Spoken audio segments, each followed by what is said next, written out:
नमस्कार खबरों के इस बुलेटिन च तुहाडा स्वागत है। मैं हाँ गीता सक्सेना। पहला पेश ने चोण ਦੀਆਂ खबरां।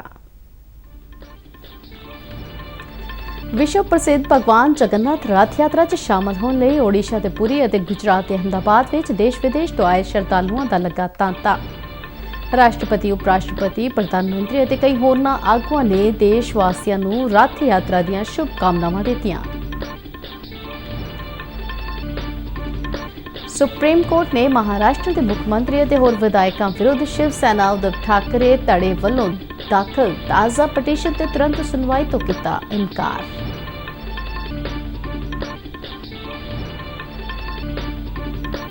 प्रधानमंत्री नरेंद्र मोदी ने डॉक्टर दिवस और चार्टर्ड अकाउंटेंट दिवस दीआं दित्तियां बधाइयां।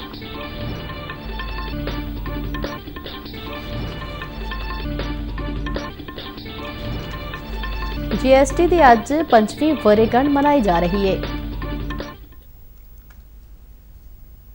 ते हुण खबरां विस्तार नाल। विश्व प्रसिद्ध भगवान जगन्नाथ रथ यात्रा ओडिशा के पुरी और गुजरात के अहमदाबाद में अज सजाई जा रही है। रथ यात्रा नूं लैके श्रद्धालुओं का उत्साह साफ तौर पर वेखण नूं मिल रहा है। भगवान बलभद्र, देवी सुभद्रा और भगवान जगन्नाथ की पुरी विच 9 दिनों तक चलने वाली इस रथ यात्रा च शामिल होने लई देश और दुनिया भर तो वड्डी गिणती च श्रद्धालु इत्थे पुजे हुए ने। राष्ट्रपति रामनाथ कोविंद, उपराष्ट्रपति एम वेंकैया नायडू और प्रधानमंत्री नरेंद्र मोदी, गृह मंत्री अमित शाह ते सूचना ते प्रसारण मंत्री अनुराग सिंह ठाकुर ने रथ यात्रा के पवित्र मौके ते सारे देशवासियों नूं शुभकामनावां दित्तियां ने। इन्हां आगुआं ने कामना की है कि महाप्रभु जगन्नाथ के आशीर्वाद नाल हर किसी के जीवन में सुख, शांति और खुशहाली का संचार होवे। सुप्रीम कोर्ट ने महाराष्ट्र के मुख्यमंत्री एकनाथ शिंदे और साबका महाविकास अघाड़ी सरकार विरुद्ध बगावत करने वाले होर विधायकों विरुद्ध शिवसेना के उद्धव ठाकरे धड़े वालों दाखिल ताज़ा पटीशन से तुरंत सुनवाई करने तो इनकार कर दिता है। इस तो पहला कल शिवसेना के आगू एकनाथ शिंदे ने महाराष्ट्र के मुख्यमंत्री और भारतीय जनता पार्टी के नेता देवेंद्र फडणवीस ने उप मुख्यमंत्री वजों सौं चुकी। राज्यपाल भगत सिंह कोश्यारी ने मुख्यमंत्री नूं भलके विधानसभा में अपना बहुमत साबित करने लई कहा है। सौं चुकण तो बाद मुख्यमंत्री एकनाथ शिंदे ने कल नवीं सरकार की पहली कैबिनेट मीटिंग की। इस दौरान 2 ते 3 जुलाई नूं राज्य विधानसभा का विशेष सैशन बुलाउण का फैसला लिया गया। अजिहा मन्निया जा रहा है कि विधानसभा के स्पीकर की चोण भलके होवेगी। मीटिंग दौरान सूबे विच सावणी के सीजन, बरसाती पानी की संभाल ते फसल बीमा स्थिति की भी समीक्षा की गई। प्रधानमंत्री नरेंद्र मोदी ने महाराष्ट्र के नवे मुख्यमंत्री एकनाथ शिंदे नूं बधाई दी है। उन्होंने जमीनी नेता दसदिआं प्रधानमंत्री ने उम्मीद जताई है कि वह महाराष्ट्र नूं नवीआं उचाइयां ते लिजाण की दिशा च काम करनगे। प्रधानमंत्री ने भाजपा के सीनियर नेता देवेंद्र फडणवीस नूं शिंदे मंत्रिमंडल च शामिल होने लई बधाई दिंदे कहा कि उन्हां दा यह कदम भाजपा के हरेक वर्कर लई प्रेरणा स्रोत होवेगा। प्रधानमंत्री ने आस प्रगटाई कि फडणवीस का तजर्बा और उन्हां दी महारता सरकार लई पूंजी होणगे। गृह मंत्री अमित शाह ने कहा कि भाजपा नेता देवेंद्र फडणवीस ने भाजपा प्रधान जेपी नड्डा की बेनती ते महाराष्ट्र सरकार च शामिल होने का फैसला किया है। एक ट्वीट में उन्होंने कहा कि यह फैसला महाराष्ट्र के लोगों प्रति फडणवीस की सेवा भावना नूं दर्शाउंदा है। प्रधानमंत्री नरेंद्र मोदी ने डॉक्टर दिवस से सारे मेहनती डॉक्टरों को बधाई दी है। एक ट्वीट में प्रधानमंत्री मोदी ने कहा कि डॉक्टर लोगों की सेहत संभाल करने और उन्हां दी जान बचाउण विच महत्वपूर्ण भूमिका निभाउंदे ने। प्रधानमंत्री नरेंद्र मोदी ने चार्टर्ड अकाउंटेंट्स दिवस से सारे चार्टर्ड अकाउंटेंट्स नूं बधाई दी है। एक ट्वीट में प्रधानमंत्री ने कहा कि साडे अर्थचारे दे विच इस वर्ग की भूमिका महत्वपूर्ण है। उन्होंने आस प्रगटाई कि चार्टर्ड अकाउंटेंट आर्थिक विकास नूं तेज करन अते अर्थचारे विच पारदर्शिता लियाउण लई सख्त मेहनत करते रहणगे। संसद का मॉनसून सैशन इस महीने की 18 तरीक तो शुरू होगा और 12 अगस्त तक चलेगा। लोक सभा सकत्रित ने दस्सिया कि इस सैशन दौरान कुल 18 बैठक होणगियां। सैशन के पहले दिन राष्ट्रपति की चोण होगी। वोटां की गिणती 21 जुलाई को होगी। नवे चुने गए राष्ट्रपति को इस महीने की 25 तरीक को संसद भवन के सेंट्रल हाल में अहुदे की सौं चुकाई जाएगी। उपराष्ट्रपति की चोण 6 अगस्त को होगी। नवे उपराष्ट्रपति 11 अगस्त को सौं चुकणगे। इस दौरान राज्यसभा के सकत्तर जनरल पीसी मोदी ने दस्सिया है कि राष्ट्रपति चोणां लई भरे गए नामजदगी कागजां की पड़ताल मगरों एनडीए उम्मीदवार द्रौपदी मुर्मू और विरोधी धिर के उम्मीदवार यशवंत सिन्हा के कागज सही पाए गए ने। ਅੱਜ ਵਸਤੂਆਂ ਤੇ ਸੇਵਾਵਾਂ ਟੈਕਸ ਯਾਨੀ GST ਦਿਵਸ ਹੈ। ਸਾਲ 2017 ਵਿੱਚ 30 ਜੂਨ ਅਤੇ 1 ਜੁਲਾਈ ਦੀ ਦਰਮਿਆਨੀ ਰਾਤ ਨੂੰ ਸੰਸਦ ਦੇ ਸੈਂਟਰਲ ਹਾਲ ਵਿੱਚ ਇੱਕ ਵਿਸ਼ੇਸ਼ ਸਮਾਗਮ ਦੌਰਾਨ ਪੁਰਾਣੀ ਅਸਿੱਧੇ ਟੈਕਸ ਪ੍ਰਣਾਲੀ ਦੀ ਥਾਂ ਤੇ GST ਨੂੰ ਪੇਸ਼ ਕੀਤਾ ਗਿਆ ਸੀ। ਵਸਤੂਆਂ ਤੇ ਸੇਵਾਵਾਂ ਟੈਕਸ ਨੂੰ ਇੱਕ ਰਾਸ਼ਟਰ ਇੱਕ ਬਾਜ਼ਾਰ ਇੱਕ ਟੈਕਸ ਦੀ ਧਾਰਨਾ ਤੇ ਲਾਗੂ ਕੀਤਾ ਗਿਆ ਸੀ। ਇਸ ਟੈਕਸ ਪ੍ਰਣਾਲੀ ਵਿੱਚ ਘਰੇਲੂ ਅਸਿੱਧੇ ਟੈਕਸਾਂ ਨੂੰ ਇੱਕ ਵਿੱਚ ਮਿਲਾ ਦਿੱਤਾ ਗਿਆ ਹੈ। ਇਸ ਦਾ ਮੰਤਵ ਵੱਡੀ ਗਿਣਤੀ ਵਿੱਚ ਲਾਗੂ ਟੈਕਸਾਂ ਨੂੰ ਹਟਾਉਣਾ, ਮੁਕਾਬਲੇਬਾਜ਼ੀ ਵਧਾਉਣਾ, ਬਰਾਮਦਕਾਰਾਂ ਤੇ ਉਤਪਾਦਕਾਂ ਨੂੰ ਸਹੂਲਤਾਂ ਦੇਣਾ ਅਤੇ ਟੈਕਸ ਦਰਾਂ ਵਿੱਚ ਇਕਸਾਰਤਾ ਲਿਆਉਣਾ ਹੈ।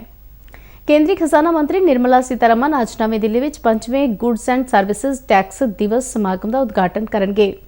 ਇਸ ਮੌਕੇ ਕੇਂਦਰੀ ਖਜ਼ਾਨਾ ਰਾਜ ਮੰਤਰੀ ਪੰਕਜ ਚੌਧਰੀ, ਕੇਂਦਰੀ ਅਸਿੱਧੇ ਟੈਕਸ ਅਤੇ ਕਸਟਮ ਬੋਰਡ ਦੇ ਮਾਲੀ ਸਕੱਤਰ ਅਤੇ GST ਕਾਉਂਸਲ ਦੇ ਮੈਂਬਰ ਹਾਜ਼ਰ ਰਹਿਣਗੇ। ਸਮਾਗਮ ਦੌਰਾਨ ਪਿਛਲੇ 5 ਸਾਲਾਂ ਵਿੱਚ ਵੱਖ-ਵੱਖ ਪੱਧਰਾਂ ਤੇ ਵਸਤੂਆਂ ਅਤੇ ਸੇਵਾਵਾਂ ਟੈਕਸ ਦੇ ਪ੍ਰਭਾਵਾਂ ਬਾਰੇ ਇੱਕ ਪੇਸ਼ਕਾਰੀ ਕੀਤੀ ਜਾਵੇਗੀ ਅਤੇ GST ਸੰਬੰਧੀ ਇੱਕ ਕਿਤਾਬਚਾ ਵੀ ਜਾਰੀ ਕੀਤਾ ਜਾਵੇਗਾ। ਕੇਂਦਰ ਸਰਕਾਰ ਨੇ ਤਿੰਨੋਂ ਫੌਜਾਂ ਵਿੱਚ ਅਗਨੀਪਥ ਯੋਜਨਾ ਤਹਿਤ ਅਗਨੀਵੀਰਾਂ ਦੀ ਭਰਤੀ ਦਾ ਐਲਾਨ ਕੀਤਾ ਹੈ। ਇਸ ਯੋਜਨਾ ਬਾਰੇ ਸਰਕਾਰ ਨੇ ਸਹੀ ਤੱਥ ਲੋਕਾਂ ਸਾਹਮਣੇ ਰੱਖੇ ਨੇ।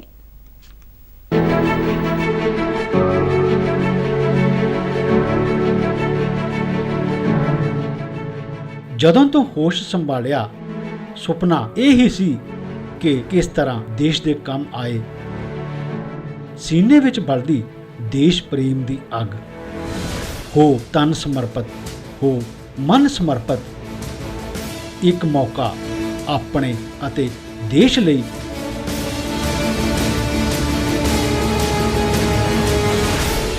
ਚੁਗਾਠ ਦੇ ਬਾਹਰ ਕਰ ਰਿਹਾ ਏ ਇੰਤਜ਼ਾਰ।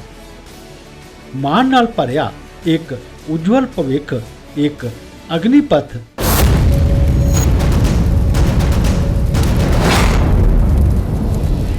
ਮੌਕਾ ਦੇਸ਼ ਦੇ ਲਈ ਕੁਝ ਕਰ ਦਿਖਾਉਣ ਦਾ, ਮੌਕਾ ਹਥਿਆਰਬੰਦ ਸੁਰੱਖਿਆ ਫੌਜਾਂ ਦਾ ਹਿੱਸਾ ਬਣਨ ਦਾ। ਸਿਖਲਾਈ ਜੋ ਤਰਾਸ਼ੇਗੀ ਤੁਹਾਨੂੰ, ਰੋਮਾਂਚ ਦੌੜਦਾ ਰਗ ਰਗ ਵਿੱਚ ਤੁਹਾਡੀ। ਆਕਰਸ਼ਕ ਵੇਤਨ, ਅਗਨੀਵੀਰ ਬਣੋ। ਫੌਜੀ ਸੇਵਾ ਦੇ ਬਾਅਦ ਸੁਨਹਿਰੇ ਭਵਿੱਖ ਦਾ ਮੌਕਾ। ਮੌਕਾ ਇੱਕ ਆਦਰਸ਼ ਕੁਸ਼ਲ ਨਾਗਰਿਕ ਬਣਨ ਦਾ, ਸਦਾ ਸਮਾਜ ਦੀ ਸੇਵਾ ਵਿੱਚ, ਦੇਸ਼ ਸੇਵਾ।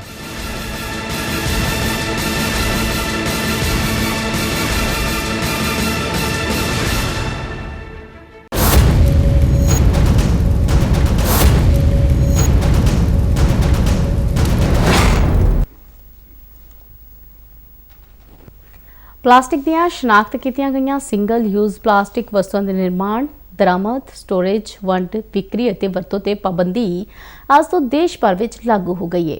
ਸਿੰਗਲ ਯੂਜ਼ ਪਲਾਸਟਿਕ ਵਿੱਚ ਸਿਰਫ ਇੱਕੋ ਵਾਰ ਵਰਤੀਆਂ ਜਾਣ ਵਾਲੀਆਂ ਵਸਤਾਂ ਸ਼ਾਮਲ ਨੇ। ਅਜਿਹੀਆਂ ਵਸਤਾਂ ਤੇ ਹੁਣ ਪਾਬੰਦੀ ਲਗਾ ਦਿੱਤੀ ਗਈ ਹੈ। ਇਸ ਦੇ ਘੇਰੇ ਵਿੱਚ ਆਉਣ ਵਾਲੀਆਂ ਵਸਤਾਂ ਵਿੱਚ ਪਲਾਸਟਿਕ ਦੀਆਂ ਸਟਿਕਸ, ਗੁਬਾਰਿਆਂ ਲਈ ਪਲਾਸਟਿਕ ਦੀਆਂ ਡੰਡੀਆਂ, ਪਲਾਸਟਿਕ ਦੇ ਝੰਡੇ, ਕੈਂਡੀ ਅਤੇ ਲਾਲੀਪੌਪ ਦੀਆਂ ਡੰਡੀਆਂ, ਕੁਲਫੀ ਦੀ ਡੰਡੀ, ਸਜਾਵਟੀ ਥਰਮੋਕੋਲ ਲੜੀਆਂ, ਪਲਾਸਟਿਕ ਦੀਆਂ ਪਲੇਟਾਂ, ਪਲਾਸਟਿਕ ਦੇ ਕੱਪ, ਗਲਾਸ, ਕੌਲੀਆਂ ਤੇ ਚਮਚ ਵਰਗੀ ਕਟਲਰੀ ਸ਼ਾਮਲ ਹੈ। ਵਾਤਾਵਰਣ, ਜੰਗਲਾਤ ਅਤੇ ਜਲਵਾਯੂ ਤਬਦੀਲੀ ਬਾਰੇ ਮੰਤਰਾਲਾ ਨੇ ਕਿਹਾ ਹੈ ਕਿ ਪਾਬੰਦੀ ਨੂੰ ਪ੍ਰਭਾਵਸ਼ਾਲੀ ਢੰਗ ਨਾਲ ਲਾਗੂ ਕਰਨ ਲਈ ਪਾਬੰਦੀਸ਼ੁਦਾ ਸਿੰਗਲ ਵਰਤੋਂ ਵਾਲੀ ਪਲਾਸਟਿਕ ਵਸਤੂਆਂ ਦੇ ਗੈਰ ਕਾਨੂੰਨੀ ਨਿਰਮਾਣ, ਦਰਾਮਦ, ਸਟੋਰੇਜ, ਵੰਡ, ਵਿਕਰੀ ਅਤੇ ਵਰਤੋਂ ਨੂੰ ਰੋਕਣ ਲਈ ਕੌਮੀ ਅਤੇ ਸੂਬਾ ਪੱਧਰ ਤੇ ਕੰਟਰੋਲ ਰੂਮ ਸਥਾਪਿਤ ਕੀਤੇ ਜਾ ਰਹੇ ਨੇ। ਇਸ ਦੇ ਨਾਲ ਹੀ ਖਬਰਾਂ ਦਾ ਇਹ ਬੁਲੇਟਿਨ ਖਤਮ ਹੁੰਦਾ ਹੈ ਤੇ ਹੁਣ ਮੈਂ ਮਾਸਕ ਲਗਾ ਕੇ ਸਟੂਡੀਓ ਤੋਂ ਬਾਹਰ ਜਾ ਰਹੀ ਹਾਂ। ਤੁਸੀਂ ਵੀ ਆਪਣੇ ਘਰੋਂ ਬਾਹਰ ਜਾਣ ਲੱਗਿਆ ਮਾਸਕ ਜ਼ਰੂਰ ਲਗਾ ਕੇ ਜਾਓ। ਇਜਾਜ਼ਤ ਦਿਓ। ਨਮਸਕਾਰ।